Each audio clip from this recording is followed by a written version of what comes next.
This is a handover video of the Swift Escape 696. Just looking around the outside, on the passenger side we see the vent for the boiler. The vent cover. This vent cover must be taken off if the gas boiler is going to be used. If it's not taken off, the boiler won't light. So best practice, take this off, put it on the driver's seat so you don't forget it when you drive away from the campsite. The locker just to the right houses the leisure battery. That's the battery that supplies all the 12-volt power to the motorhome. This is the hookup cable. This also charges the leisure battery and allows 240-volt appliances to be used inside the vehicle. Moving along, electric steps, self-explanatory, and we've got the water fill here. You've got a key for that, just flip that off, fill it with a hose pipe. Moving along, the two fridge vents, that's nothing to concern yourself with those. Around the back of the van, a 4-bike rack, tow bar, and here we have access to the locker. And again, a bit difficult with one hand. So that's the locker, carpets underneath which have been removed from the habitation area. This bottom bunk flips up against the wall so it doubles the storage space in the back. So if you're using putting a lot of kit in here, you can have that bed folded up, take the kit out when you get to the campsite, then put the bed back down if you're going to use it. Moving further along, we have the toilet cassette. And to remove the toilet cassette, first of all you've got to make sure that the vent in the toilet itself inside the van is closed, otherwise you won't be able to pull this out. If you find there's some resistance when you lift this little handle and pull, don't snatch it out and pull it or you'll break the valve inside the motorhome. So when you slid it out,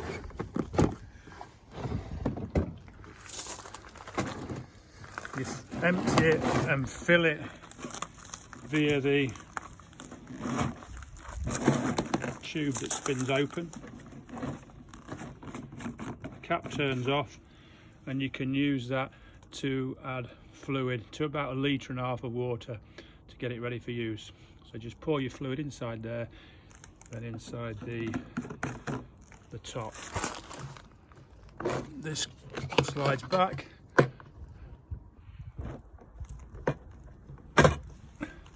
And this is the blade or the vent I was referring to. That closes from a blade inside the vehicle, and that must be closed to pull this cassette out. Okay, simple as that. It is a bit difficult doing this one and I'm struggling a little bit. But to put it back in,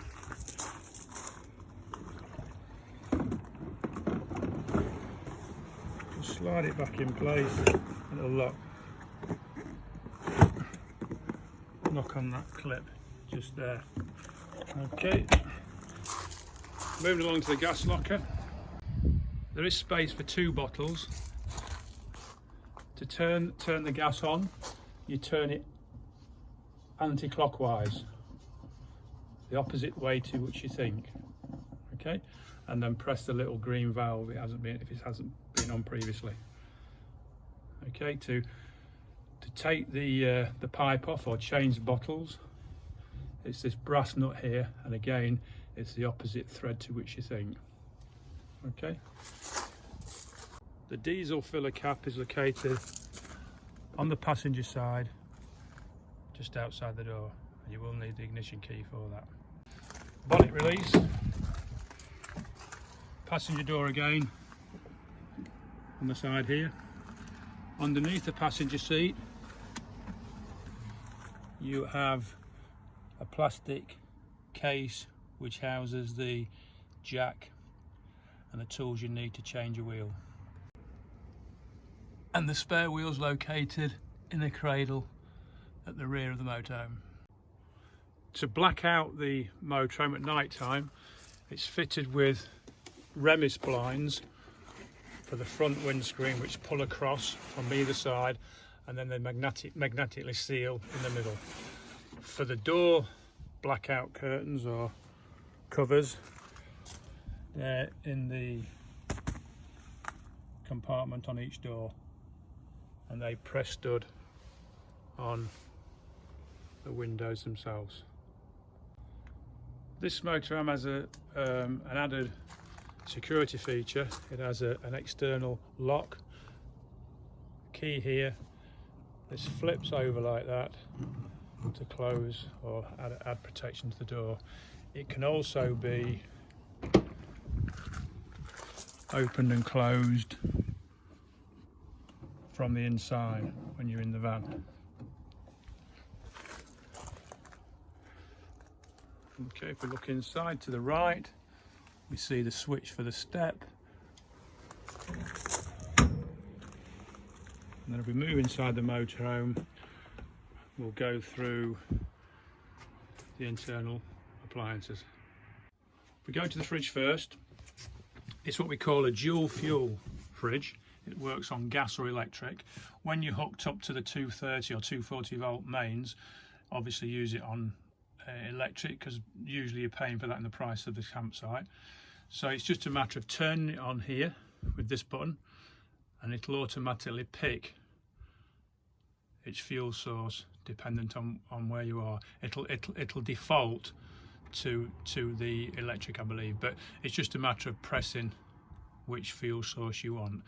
This is for mains electric, this is for gas, and this battery symbol, that's when the engine is running. You can put it on the battery symbol so it keeps the fridge at temperature when you're travelling.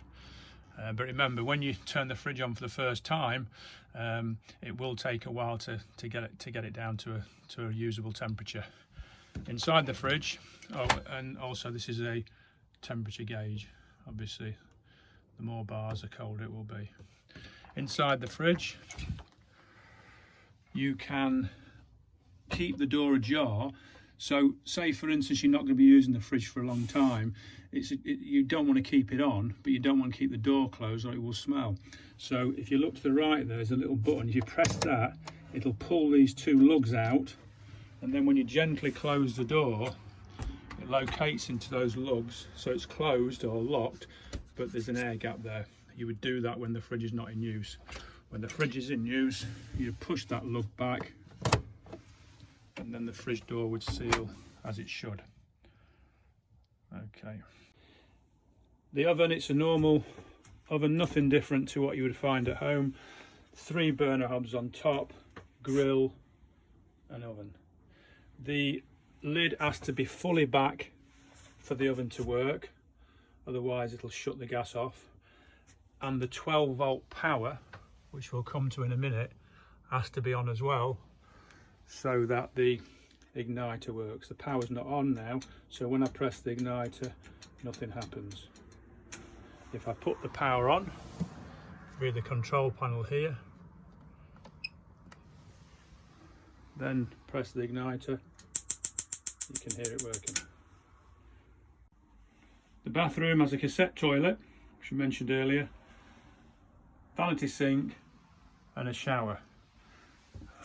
The valve or blade I was referring to when we talked about the cassette, you can see there's a blade or a lever here. If I push it from one side to the other, it opens and closes access to the cassette below. So that must be closed when you try and remove the cassette. To activate the toilet or flush the toilet, there's a switch on top. But for this to work, the water has to be pressurised. That means the water pump has to be turned on. To turn the water pump on, the power needs to be on, and we press the symbol for water pump. Now when I press the flush switch, there you can see it flushes. Heat into the motorhome is via the vents located around the bottom of the habitation units. Heating is with either gas or electric, and it's from this fire here.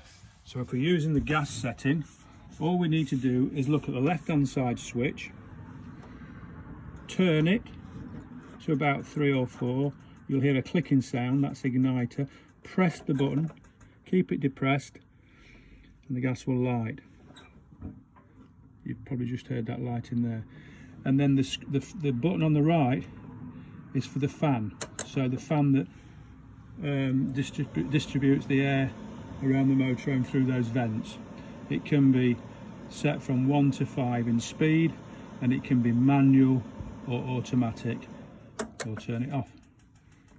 That's the igniter coming in because the gas hasn't lit properly, so I'll press that again, and there she goes. And that's the fire now working on gas. To use the heater on electric, the switch has to be turned on, which is located under the passenger seat closest to the rear of the motorhome. If you lift up the base of the seat, you'll see the consumer unit there, and you've got a switch for the water heater and the space heater. So there's charger next to that. I keep the charger on all the time. That means that the power with the hookup lead is charging the battery. Only put the water heater and space heater switches on if you intend to use them on electric. So if I turn that on now, the space heater, there you can see it's on now. So that means the fire can now be used on electric. But to use it, we go to the switch, which is located behind the driver's seat, and you'll see that it's got 3 options. It's got 500 watts, 1000 watts, or 2000 watts. So unless the place you're staying is restricted to the ampage, you would turn that to 2000. You'll see a green light come on. That now means that the the gas fire has become an electric fire, and then the dial is the thermostat, so that'll increase the heat. Okay, now remember that will turn the fire on in electric. You can then use the fan we mentioned earlier to blow the air through the van itself. Okay, but remember, to use this switch, the switch underneath the passenger seat must be turned on. That's the switch called space heater. To heat the water, we have a gas and electric option. You can also use them both together. The switch behind the passenger seat, low down on the seat, that is the electric switch for the water heater. But remember again, the switch underneath the passenger seat we mentioned earlier for the space heater, the other switch labelled water heater, must be turned on for this switch to work. And again, you've got 2 options. You've got 1 wavy line at the top or 3 at the bottom, which is the difference in the wattage. So try and put it on the bottom one each time. Okay, now this won't work at the moment because the switch under the passenger seat is not turned on. But remember, this is the electric use of water heating. To heat the water on gas, behind the passenger seat, the same set of switches where the TV is plugged in, we have the switch for the gas operation. Now remember, I said earlier, the vent cover outside must be removed for this switch to work, otherwise it will fault. Now you've got two options in there. If I just move that cable, you've got 50 and 70 degrees. That's obviously the temperature of the water, and it's a rocker switch, and you just press it one down for 70. You probably heard the click there. That was the boiler firing up.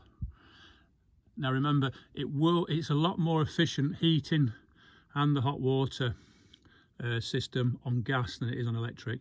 But when you're on site, normally the electric is included in the price, so save your gas. Now there's the red light that's just shown. That's in error now, and that's because the vent hasn't been removed. So if you get a red light like that, it's in error, and it's most likely because you haven't removed the vent cover. If the vent cover has been removed and it errors with a red light, just try turning it on and off several times. It's most likely an airlock in the pipe, in the gas pipe, or obviously it could be that you're out of gas. The best way to check if you've got gas is to turn one of the hobs on the oven and see if there's gas coming out. If we look at the control panel, I press the power switch, so I've turned the power off. This power switch turns on the 12 volt system within the motorhome. Okay, so let's turn it on. Let's start up now. You can do several things with this. Water pump was mentioned earlier. If you're using water, including the toilet, this water pump needs to be on. Don't be alarmed if it rumbles or makes a sound when it first pressurizes. That's fine. But if it carries on making a noise and you're not using any tap, it's because there's no water in the system. Turn it off straight away. To view the levels, we press this one and it will show the levels of the vehicle battery, sorry, leisure battery. That's your 12-volt battery for the systems inside. Vehicle battery, wastewater and fresh water. Don't rely on these tank levels, and they're not accurate, and you'll see they only go in quarter increments anyway, so it's best not to rely on those in any motorhome. You've got cabin lights here. Press that switch, the lights will come off if they're already turned on, which they are here. They're independently switched as well, but that switch must be turned on here. This light here is the awning light, which obviously turns the light on outside, and that's about it. The other important thing we mentioned, don't turn the pump on when there is no water in the system. It's also crucial that you don't turn on the hot water either with gas or electric if there's no water in the water heater. And the way to find out if there's water in the water heater is this simple test, which I'll show you now.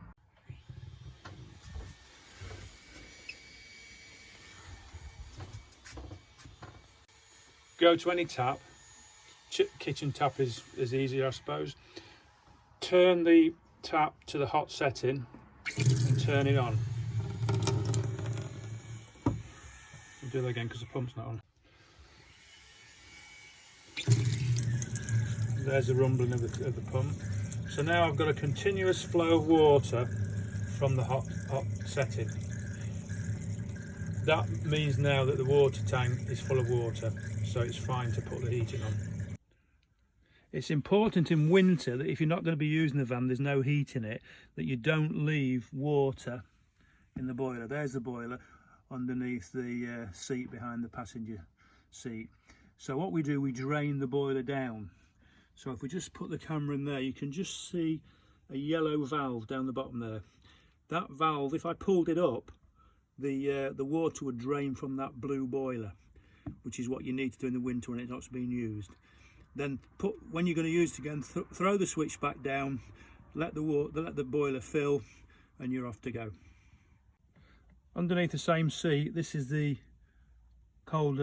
fresh water supply. I've taken the top off. You look inside and there's a plug, so good idea to drain it down in the winter when it's not in use. Pull the plug, drain the water through. Also, it's a good idea to dispel any water from all the piping in the system as well, and that would mean when you drain the water down, open every tap in the motorhome and dispel the water from it. Then you can't get freezing in the pipes.